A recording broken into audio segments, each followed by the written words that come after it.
Thanks for your time, Naomi. We really appreciate it. We're just going to ask you some quick questions before you start this conference this evening. Why choose the new school to kick off your national tour for your new book, This Changes Everything? Well, it was just a great fit, and it just made sense because the New School has such a rich progressive history, has such an incredible track record of supporting unpopular ideas at times, really stands up for a genuine exchange of ideas, and it's going to be a genuine cross-section of the city tonight. I mean, you're going to have students here and you're going to have academics here, but you're going to have activists from around the world who are here to participate in the climate march, and also people from all different parts of New York who are impacted by Superstorm Sandy. So it's going to be that great intersection between the community and the campus. What can activists, students, the general public do to see policy changes concerning climate change? There's been a real change in recent years where young people aren't just sort of pleading anymore for their leaders to lead. They're really leading themselves.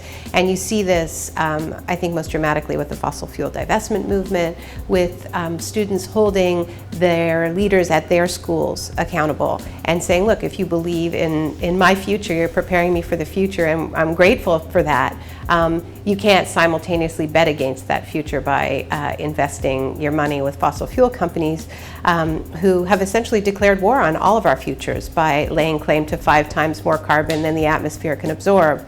And I think that in seeing the spread of that movement, I think we're getting a taste of the role that young people can play in holding leaders accountable at all levels, not just at their universities, but at the city level, at the state level, at the national level, at the international level. What are some real tangible results that you're starting to see? Well, I think there's been a process in recent years where the grassroots have really stepped in where our leaders have failed. And here in New York State, you have a tremendous movement that's standing up to the idea that the solution to a problem created by fossil fuels is to switch from one fossil fuel to the other. And there is a really powerful anti-fracking movement that's going to be out in force at the climate march. So I think in many ways what's happening is, there is all of these pockets of resistance that are quite dispersed because they're rightfully locally rooted are going to come together, and people are going to get a sense of just how big this movement is, how strong it is, and how different it is from the environmental movement that maybe was a little bit more top-down than this movement. Thank you for your time. Thanks. We really appreciate it.